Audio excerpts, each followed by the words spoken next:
Hi YouTube, Andy here with a video to try to help you understand a few things.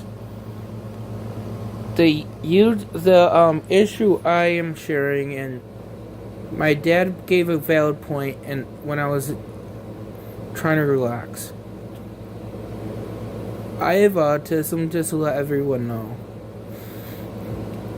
I also have other mental conditions, including anxiety disorder and occasional depression. I have triggers to trigger those two issues, and I can give you that in a few minutes. There are a few things I want to tell you first. The autistic community, the families of people with autism, loved ones or caregivers of autism, or people who suffer from it also have the same issue. Every website you go to, or almost all of them, and all learning materials for families are always about children. But what they don't know, you can't outgrow autism. You can learn how to adapt it. And the issue is you can't outgrow diabetes, but you can manage your diabetes through therapies such as diets and medication and exercise. Autism, you can manage its symptoms through therapies. Sometimes medications are effective, sometimes not. Tools to help the person, and some other adaptive devices. However, you can't cure it. You can make the person function better. Here I go again, scripting when I'm told what autism is. Autism is a medical condition. It is not a mental health condition. It is a medical condition. It affects the central nervous system in how it receives information from your sensory environment, such as the world around us. It impairs the way we feel our sensory input. It also impairs our ability to recognize and identify and understand that sensory input. You know what? There goes the money, so I gotta turn my ears. You know what? I just thought of this. You know why I have trouble with my bladder and bowel? My problems with my central nervous system with that. I never thought about that one. That could be why, and you don't know. But another thing I would like to share with you, it affects your ability to understand others, your environment, and their behaviors and things that you see, hear, feel, smell, and what our selves in space and stuff like that, and other sensory input things. You learn only 5 sensory input in school, but there's 23 sensory input for our bodies. Height is one of them. Our self in space is another, and many others, including our barometer height is another issue when it comes to that. Then there's another sensory input, the Earth's magnetic field, which I never knew, which is why I sleep better and relax better when my head is at the east or south. I have trouble at other directions, but it's also all my life. You know what? My parents had my bed always facing the east. I just realized that. My brother's bedroom, that's his bedroom now. Mine and my brother's bunk bed was facing the east. I don't know anything else or before that. Actually, you know what? My crib was actually facing the south. I remembered that now. Okay, before getting the other room and the bunk beds. Wow. I also had trouble wanting to use the top bunk. I wanted to, but I have trouble with heights. That's why I can't do Ferris wheels or climbing ladders. But there's also a sense of balance and other things like that. So nobody really learns those ones unless you go to med school or advanced high school stuff like I did. Don't even know if there's all of them, but Annie knows enough of them from school. Then there's other things. It affects our ability to understand language, which then affects our ability to express ourselves. It affects our behaviors. It affects our thinking, our learning, our problem solving, our ability to be independent. All secondary issues there. It affects our ability to communicate because we have trouble understanding what you are doing and what you are saying. Behaviors are a form of communication, I'm told. It's nonverbal communication, technically. You can talk or use another form of communication. That's verbal communication. Whether it's by sign language or not. There's behaviors. How fast you're talking. How fast you're using sign language. Those things are behaviors. Nonverbal communication. Your facial expressions. Your body language. All affected by you expressing yourself and your ability to behave, your facial expressions, your movements, your body language, your use of language. It's all affected because you have trouble understanding what's happening around you and what's being said. Add a little bit of another input. Your sensory problems are out of whack. You have trouble when sounds that everybody else hears hurt your ears so badly. You have trouble with your eyes hurting. Maybe that tag of your shirt is bothering and hurting you. Maybe you are becoming overwhelmed because certain smells, certain tastes, certain things, fear being, or not fear, but a problem being in open spaces or large spaces, or things happening too fast. There's issues here. Those are triggers. Autism behaviors are caused by triggers, not by a mental illness or choice. Our communication problem prevents us from telling people what's bothering us. A big issue when somebody has autism, communication problems, intelligence disorders, our ability to express ourselves regardless of having autism or intelligence disorder. There's also language issues itself without having those two issues. Being able to communicate is key for our behaviors. If you don't give us the tools to communicate and cope with our sensory problems having autism, you're not going to fix the behavior. You're not going to teach us to be independent. You got to be able to help us with our sensory problem communication before our learning and our coping skills. You can't learn when you're upset.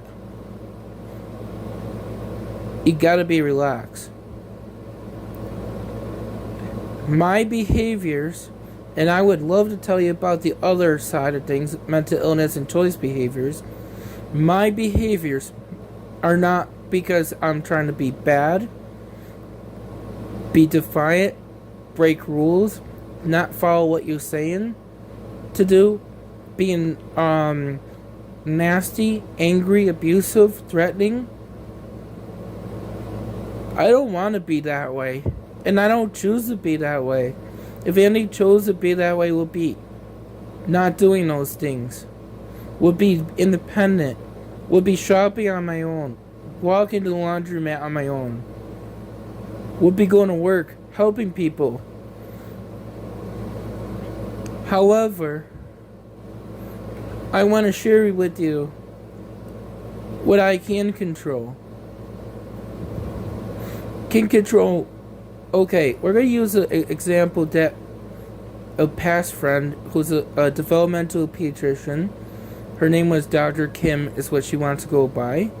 She never told me her real name. She met me on Facebook in August 2018, or 19 rather, because I had no one help me. It was unethical for her to help me, like my friend Julie, who's a developmental therapist that I met on Facebook, also a mental health counselor. However, Julie told me her real name. I don't want to share her last name. It's also impossible to share because I don't know how to say it. Her husband is an easier name. I forgot her husband's name, her married name. But Dr. Kim had told me, there's a problem there. Sorry, let me try again. That was an issue where I have trouble identifying that trigger, that communication issue for me. Let me try again. Dr. Kim taught me a cat and a paper bag. I'm the cat. Not saying I'm a cat, but I'm the cat. That paper bag is the trigger. The cat inside that bag is the meltdown. Sorry, Dad, I gave you the wrong way of explaining it. I'm the cat. That bag is my trigger. Inside that bag is my meltdown. A cat inside that paper bag, once inside, can't see his way out of it. He needs someone to help him. I, like that cat, can choose to go inside that paper bag. But once inside that paper bag, I need help relaxing. Need to remove that trigger from me. You know what? I just never even thought of it. That's what Doug had said to my mom and Dad on three-way earlier. And I never really thought about that. Wow, okay. But I can choose triggers to avoid. I know my triggers. Noises that are loud. Lights that are bright. People yelling. Smells. Textures. Temperature changes. And being wet. Things that happen too fast. Things that are being taught to me too quickly. Changes of plans, environments, and situations. I can choose, or my family that is a trigger right now. Hoping to get better on that one. Not being independent is a trigger for another reason. We'll get to that in a minute.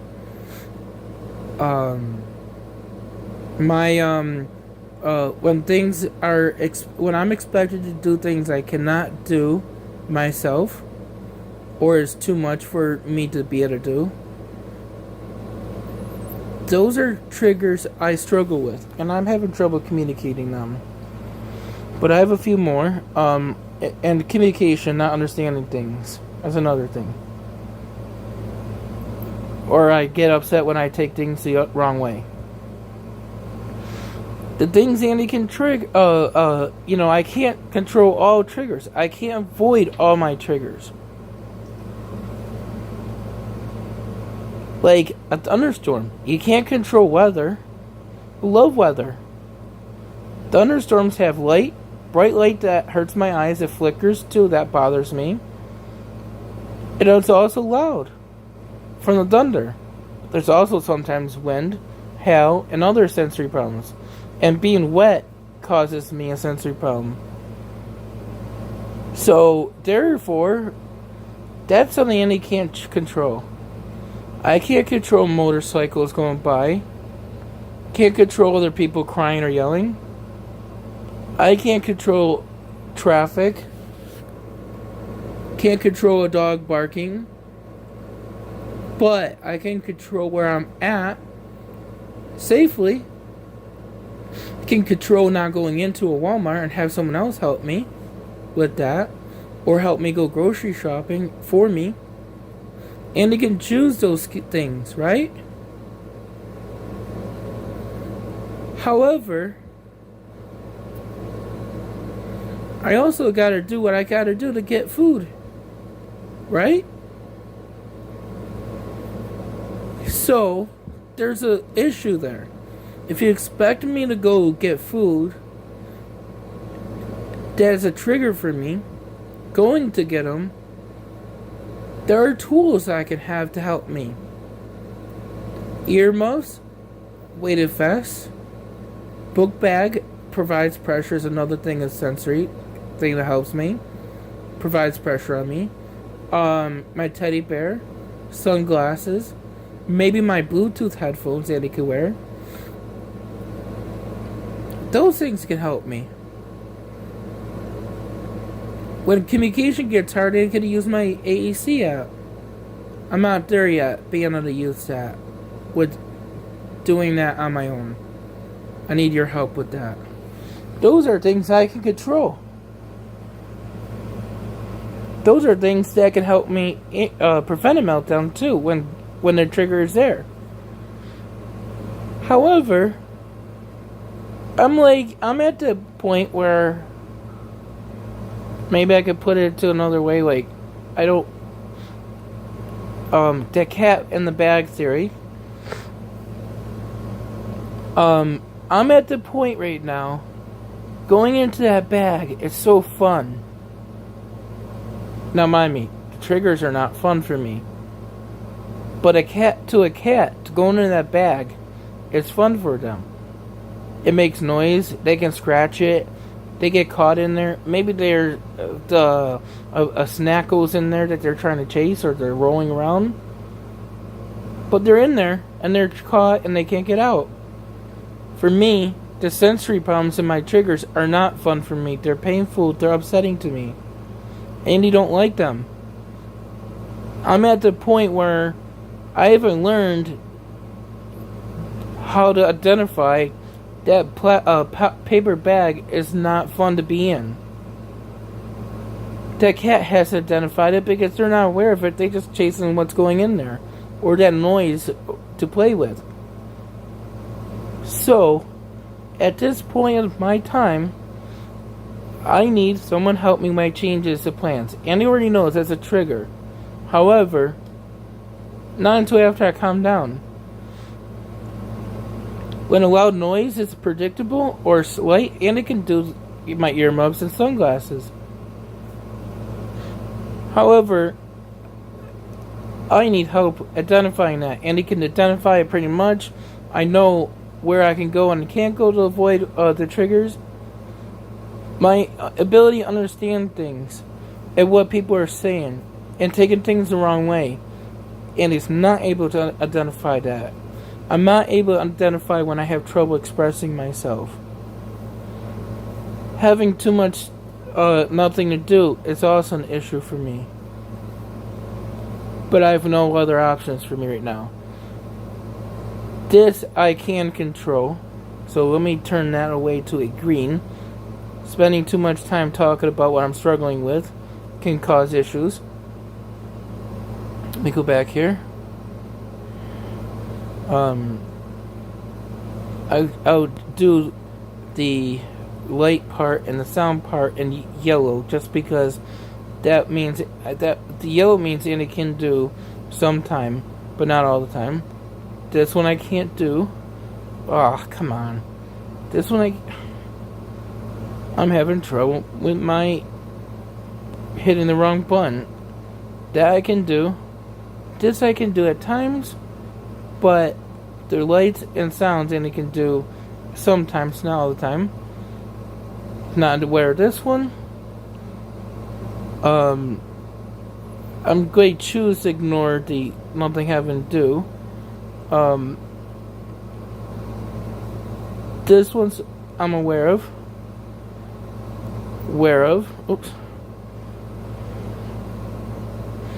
I'm aware of the lack of independence.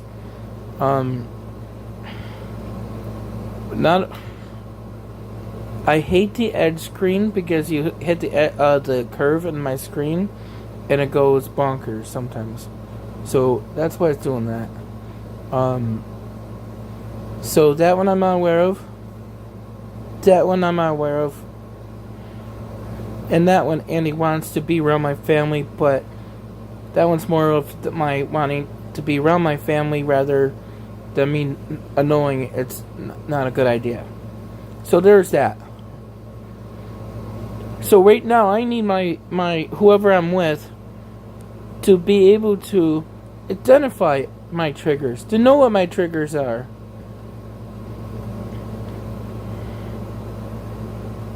I have no ability to understand when I'm stimming, wanting to leave, make it stop, or talking fast or loudly.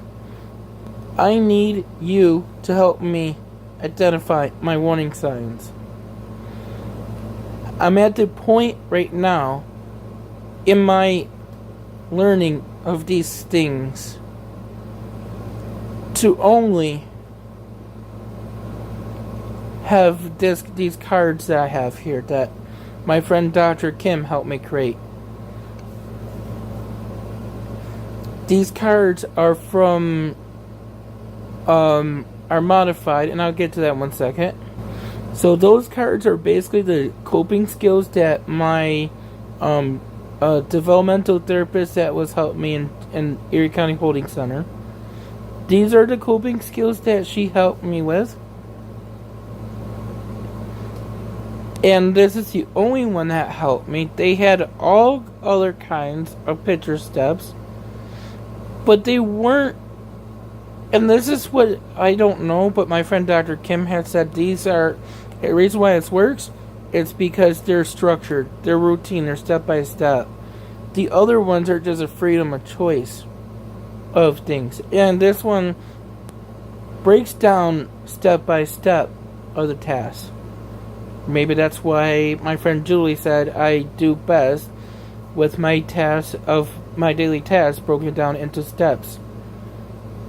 I don't know why, but it's just who I am. Like, for example, some of the other ones Andy can remember, like my choices to green is what the other one of the things they gave me. Gave me like body squeezes, arm squeezes rather, leg squeezes, wall push-ups, getting a drink of water, that kind of stuff. However, this is that one I just talked about. I meant to say, sorry. You can choose. I'm sorry. My head is hurting me now. I'm calmed down. I'm having trouble. But anyways, this you can I'm sorry. Let me try again.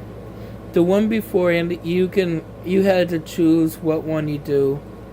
This one here gives you step-by-step instructions.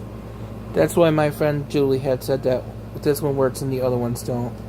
So my friend Dr. Kim, I don't know why she wanted me to have them on individual cards. And it does help me. And this, if Daddy, if you're watching me, this is how you help me. My friend Julie had said something totally different from what Dr. Kim said. But they both said you can't punish a meltdown. You can't hold a meltdown as if it was a choice behavior. You can't hold a meltdown as if it was my choosing to be that way. You can reinforce the good. You can ignore the behavior itself of the meltdown and just focus on the good. Maybe you just ignore everything altogether, but focus on when I relax. That's what my friends and that's what my therapists have were saying, like at Horizon's dad. Focus on the better. Give me the tools to help me be successful. And it's a shame Mom and Dad didn't want to accept a friend request of Dr. Kim, who was willing to help them. In jail, they had me do, and I'll go back to it. In jail, if I did any of these steps in this thing here, the first I can do, I got a high five. If Andy did all of these, I got a double high five.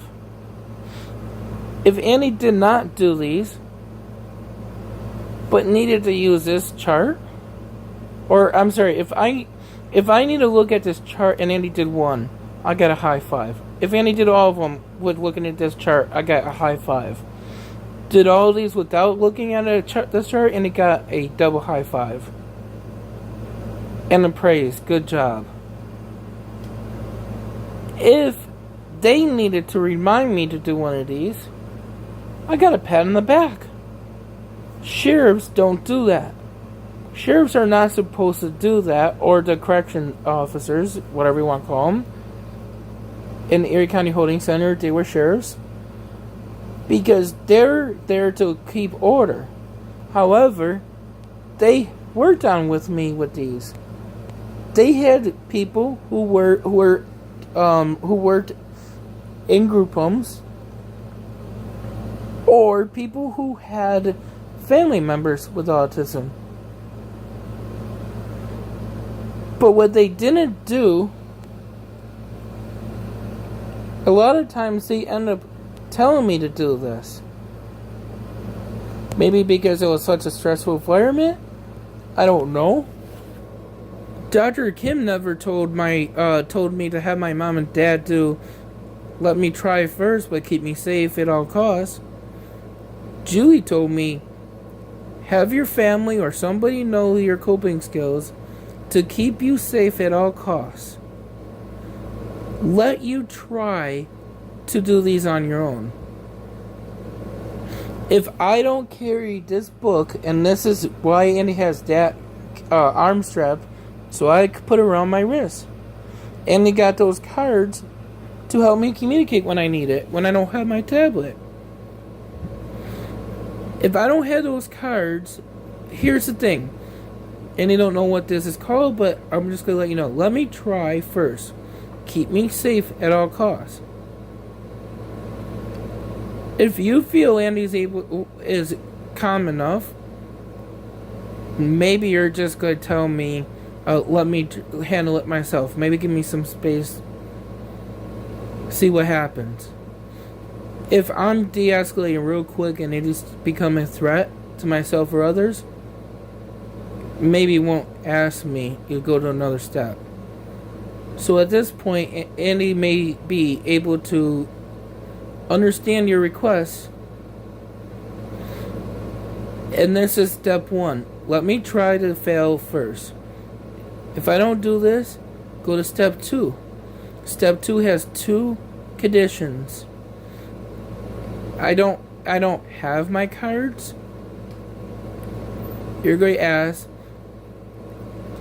Andy, can you go get your coping skill cards? Or just say, Andy, can you get your cards? Step 2, or step 2B, I have my cards. You're going to point to them, not say anything. Step 3 is, Andy, And this is where you would be if Andy's at a point where I can't understand to get the request or you're pointing me. Maybe you skip that altogether and go to step 3. Andy, it's going to be okay. Take 3 deep breaths. 3 is the key because that's what the cards are. If I fail to do those 3 steps, now you're instructing me what to do. And you're not going to say first I can, or I need to stop. At this point, Andy needs to say, Andy, sit down. When I sit down, say, Andy, close your eyes. When I close my eyes, Andy, cover your ears. Andy, take 3 slow deep breaths. Maybe before you get to this part, say, when Andy's upset and I'm overwhelmed, say, Andy, first, sit down. First I need you to first I need you to relax. Then we'll talk about it.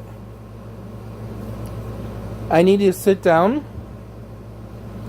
close your eyes, cover your ears, take 3 slow deep breaths. Get me relaxed to this point.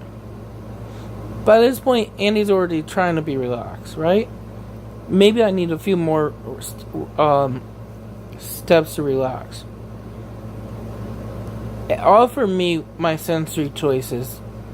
These are the things that help me most. This is a lifesaver.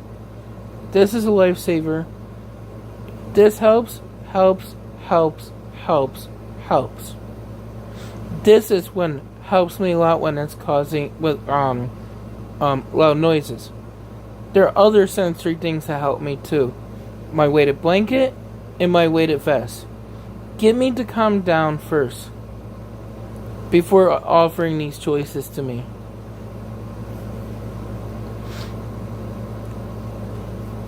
Ask me, do I want a break?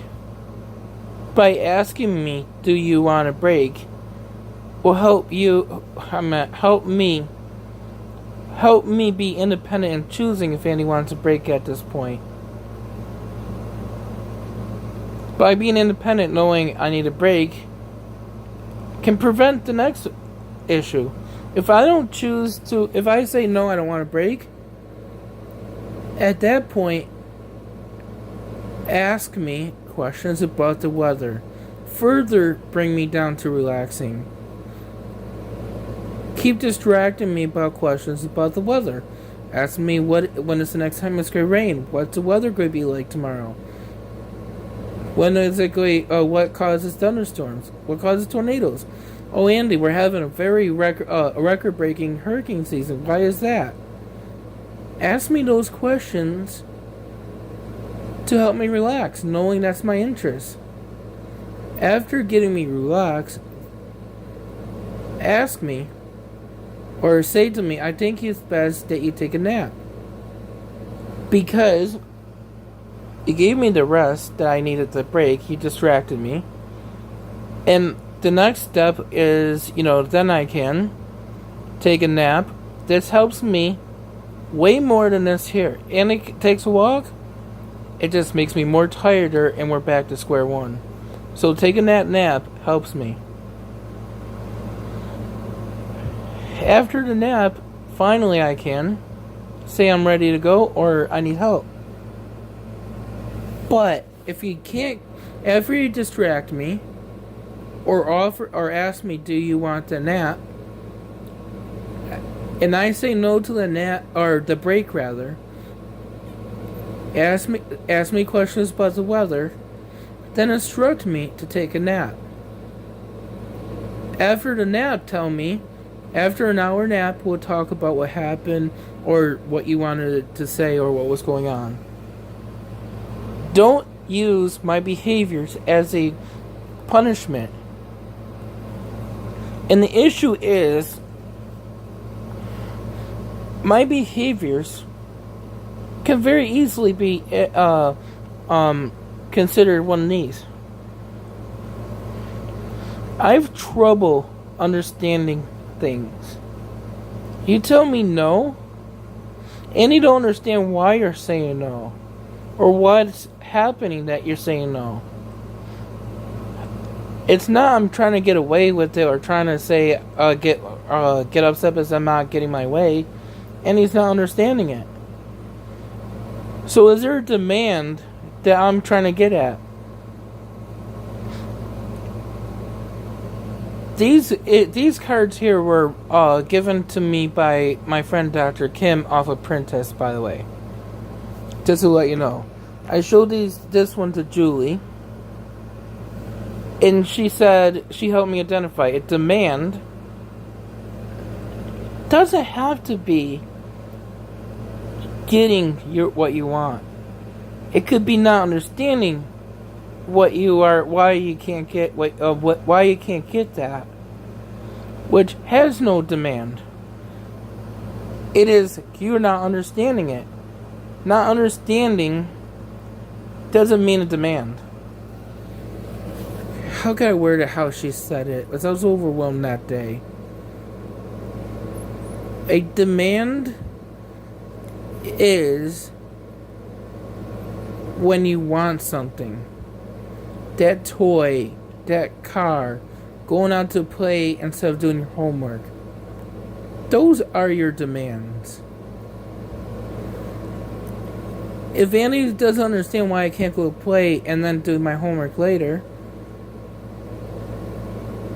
don't expect me to say, to know, without sure I didn't understand why. Maybe Andy did a really good job and I wanted to have accomplishment for it and have a reward. Maybe you misunderstood why I wanted to go out and play first. Maybe the homework was hard for you. Maybe you didn't want to do it because you were overwhelmed. You wanted to calm down first and then come back to it. Maybe you were frustrated because you were sleepy, and going out to get a little energy will allow you to pay attention better. Those are not demands. Those are those are things you need to be able to do that task. If you're not able to understand it or communicate it, that's not a demand. The key is what was happening before and during the behavior. Not so much, and they actually forgot after the behavior. So what was happening before, during, and after the behavior? You know how you know when it's a demand? The child looks back at you when they're running away from you. That is a seeking behavior. They're getting upset because they're running away. They're seeking the running away before, them getting upset with just the during, and the upset of getting pulled back makes it even worse. But once you let them run away, they're calm. That's a tantrum thingy. Because they were looking to get away. They wanted to run. They wanted to test you. If there was any interest in your reaction, which was that kid running away part, my friend Julie said that's a interest in whether or not the person cared or not. If there's no interest in someone's reaction to how they respond, that's an issue. That means that's not if they're not interested in how you react, that's a meltdown. If they are reacting to things based on instincts, stressors, and maybe self-injury, behavior is the outcome, That is a meltdown. Meltdowns or tantrums don't ever have self-injury behavior, she said. And the issue is, some of my behaviors can be misunderstood as the tantrums. I'll give an example. My doctor's office nurse made a comment to me how I only want one kind of diaper. Like it was a choice for me. It's the way I took it for wanting that one kind of diaper. It isn't that Andy has sensory problems or skin issues, which is a medical reason why Andy would need that kind of diaper. That is the issue I was getting upset about. Had no interest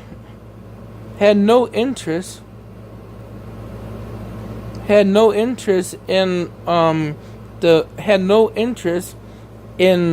the diaper. Could very well easily be having the interest and the demand. There was a demand there, the diaper, to prevail air overnight, but it wasn't the interest of wanting them or the person's reaction. It was because Andy was reacting to how I was taking the comment. That's an issue. So let's go here to check these off. This is what my friend Julie had done on a lot of these. This is self-analyzing this one here. There was a demand, the diaper. There was an interest for the kind of diaper. There was not a control issue or in control issue, because I was reacting to what was being said, which was the way I had understood it, which was the stressor. I don't know if there was a warning sign. Andy would probably understand there was a warning sign. It was slow to end because Juice had to help me relax. So the issue is, if there was a demand, which there was an interest. But if I had not gotten upset because of not understanding, you can have that. If there was no warning signs, if there wasn't an issue of needing help relaxing, that would be a tantrum when you have all those checks done. But there was a check here, there was a check here. 1, 2, 3. That's how you know it's a meltdown. You want to know another issue? Last night, it's almost midnight, so I used it last night. My dad takes me to Walmart. He made a comment, and I would love to put it on YouTube, but my mom is right. My friend Julie has said putting my dad on YouTube seems to make things worse for my dad and me. So out of respect for my mom, I won't put it on YouTube. And Mom, thank you for helping me understand something. That you are upset with how Dad and Joe feel that you are taking sides with me. And that's why you had made a comment the other day, how you didn't want to take sides. I kind of knew that, and thank you for clarifying that. So Dad took me to Walmart. He made a joke how he wanted me to drive. I took it out of portion. In Walmart parking lot, he pulled in. Things were never out of hand. They were getting there, but not out of hand. I asked Dad when he parked, to help me go into Walmart. To help me go shopping. I was asking for something, right? So you can check that. He said no over and over again. And he had said, well, you'd just be a trigger for me anyways. So I had no interest after asking him. Coming out of Walmart, Andy was overwhelmed. Dad had constantly asked a bunch of questions. Why do you buy that? Why do you need that? So on and so forth. I was not in control. Was reacting to the sensory input of Walmart, and then my dad causing issues with the sensory problem, and his constant questioning me, and needing help shopping because I struggle shopping. I don't know if there was warning signs, and he did say how I wanted my dad to just leave me alone. There was warning signs. Had asked my dad a bunch of times, Dad, please leave me alone. Asked my dad, I was talking fast, I became upset. It was slow to end because Andy had trouble calling crisis services. And when I had called crisis services, I had misunderstood Ashley because Andy heard her and I understood her. This is where I know it was a meltdown. I was coming out of it because I remembered what she had said. How she wanted me to use some of my coping skills. And I had trouble understanding her of help me take a couple of deep breaths. However, Andy was coming out of the meltdown. I hung up my phone after telling her I was alright. Thank you for helping me. She made sure Andy was not a threat to myself, so she helped me with that. I said no. Had a few minutes to relax under my weighted blanket that she had to really help me with. Called my friend Doug, the CEO of Independent Living Center. He talks to me. Mom calls me and gets on the phone call with him. And Mom had said, gee, he's really calming to you. He's a calming voice. What is number 3? Slow down the rate of speech, movement, and help me understand what's being said. I don't understand that's really what that one means, but that's what my friend Julie said. That's why Doug helps me. He tells me stories to help me understand things. He doesn't just tell me how to do something. He doesn't ask me questions. He just helps me calm down and understands. He speaks a language Andy can understand. And teaches me things how to help. And what's going on and what's happening. Ooh, putting palm on the child's chest. You know what? You want to know something? The last time an ECMC CPAP, when I overdosed and they discharged me, and he got upset, I didn't understand why they expected to send me out, and Andy was really not mentally well that day. They discharged me. I was suicidal. I wanted to die. They still discharged me. Went in there overdosing. They had restrained me. All I know, I tried killing myself with putting a gown around my neck. 2 of the personal security aides came in, or a bunch of them. I don't even know. I just know after calming down, Andy saw a bunch of people around me. I had 2 guys, which was the security people. They grabbed my arms. They put them on my chest. They applied pressure on my arms and chest. My nurse, the one-on-one that I had, squeezed my arm, my shoulder. That helped me so much. That is what I need you to help me with. Don't make things so fast. Don't make things like more scary for me. Do it in a way to help me relax. That pressure helped me. And they said, and I heard my one-on-one say, because I didn't know what was going on or anything. My nurse had said, well, we had to call for help because Andy had a meltdown. He's okay now. He's relaxing. That is what I needed. They don't know how much that made me feel when they did that. Because it really helped me feel really good about it being there, even though they should have kept me. I understand why they didn't keep me, because of my sensory problem to my mass.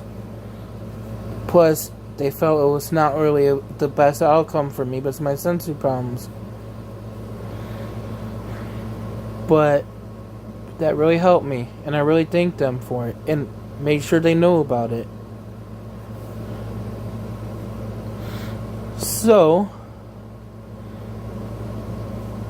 oh, you know what? I'm gonna read some of this other stuff. I'm just reading it while I'm talking. It's hard for me. Discover strategies that prevent unpleasant states or increases just right states. I don't understand what that means. An ounce of prevention is worth a pound of cure. I don't understand what that means. That makes no sense to me. Sometimes I realize, in order to help my child, the best way for me is to settle down myself first. I will take deep breath, calm my heart rate beat, calm my tone of voice, tell myself to ignore onlookers, stares, and comments, then move on to settle my child. I'm really not understanding that. I'm sorry. I have a hard time understanding that. Let me go back and read that. Sometimes I realize, in order to help my child, the best way for me is to settle down myself first. I will take deep breath, calm my heart beat, calm my tone of voice, tell myself to ignore onlookers, stares, and comments, then move on to settle my child. I'm just barely able to understand it. Let me ask you guys for help. For me, the way Andy understands that, in an airplane, you have a child or adult that won't be able to put the mask on themselves. The person that they're with has to be able to be alive and well first before putting that mask on the child when there's an emergency. So you have to be relaxed and able to help your child. So you got to put the mask on first before you help your child put on their mask. I think that's what they were saying and what they meant. Can you help me understand that if that's the way I took it? So these are some other triggers. I have autism. I don't know if it's autism with sensory processing disorder, but that's what my primary doctor has it as, autism with sensory processing disorder. And he had sensory processing disorder as one of my first diagnoses, including central auditory processing disorder and expressive language disorder, which, by the way, you want to know my ability to script knowledge? My friend Julie said, help me identify what the DSM-5 says and why it's written that way. And my speech test report gave me severe receptive and expressive language disorder. My receptive language is worse than my expressive. My expressive is of a 12-year-old. My receptive is of a 9-year-old. There's a reason for it.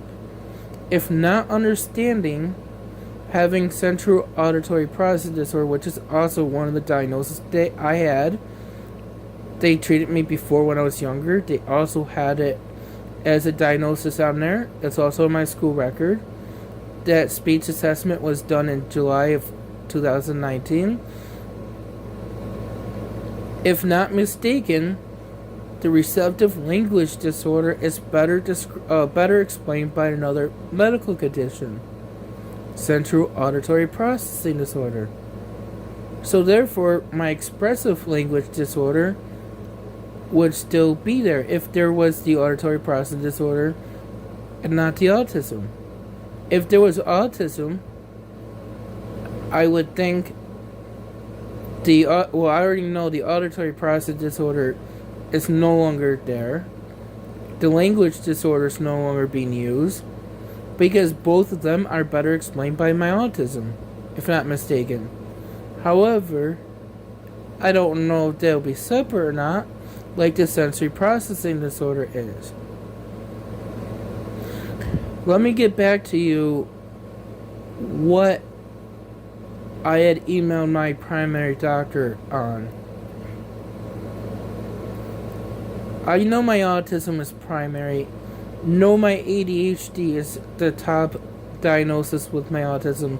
The two biggest symptoms that he has. Pay attention to things.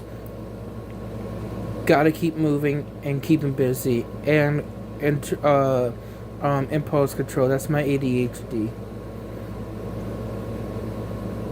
Then there is my sensory processing, sensory processing disorder that I feel is separate. I don't know if there's a communication problem at this point, so Andy had left that underneath the that. But the sensory processing disorder is also linked with the anxiety disorder. I don't think it's the anxiety disorder unspecified. I truly believe it's a general anxiety disorder. Then I have trouble with my Tourette disorder. And he puts that above more severe than the depression because there are triggers for my depression. How I'm being treated, my feeling sorry for how Andy acts and reacts to things and not wanting to be that way.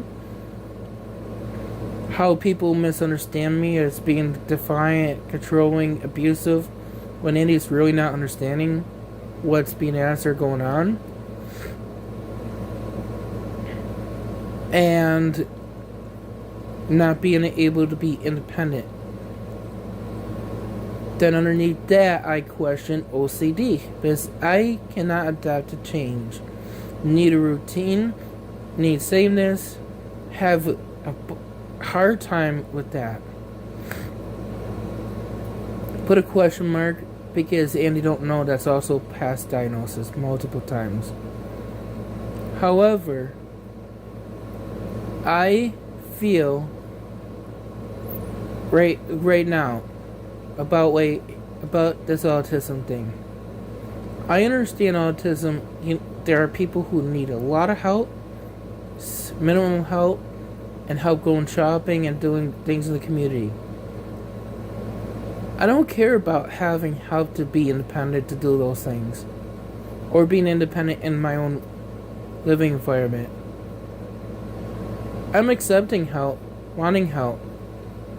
The help won't bother me.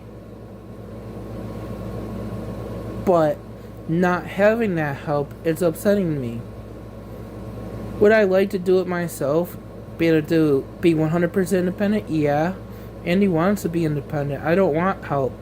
I don't choose to want help. I know I need it, so Andy's willing to have the help, and I want the help because it's what I know I need. That is something I'm needing to be independent, is help. To be able to meet my basic needs. Not having help and being treated not having help and being treated like it's my fault, and Andy's choosing to be this way and not taking care of myself like my dad does, that makes me sad. That's a trigger.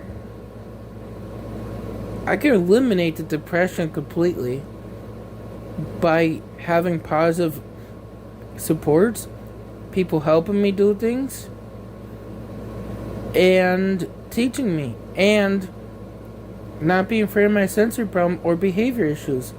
My friend Julie feels that Andy has PTSD that could be PTSD, but could be more anxiety based. It's hard to tell because there is a fear of I'm afraid of my behavior so bad. It's deep down inside in me, whether it's a PTSD issue or anxiety issue. It's hard to tell for her, but she is leaning towards either one.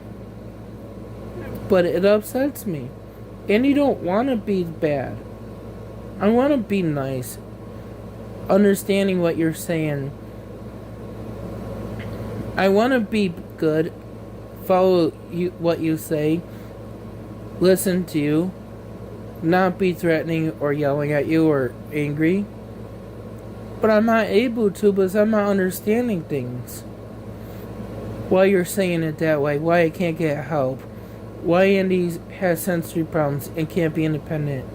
Those things are causing me anxiety and fear and frustration, and then it acts out. That's a big behavior issue I'm having right now. Give me the support to meet my basic needs, and it's going to be much better behaved, my friend Julie saying. So everyone knows what's going on. And I really hope this helps another parent out there to understand what I'm going through. And I'll let you guys go. I'm going to get ready for bed, and I'll talk tomorrow.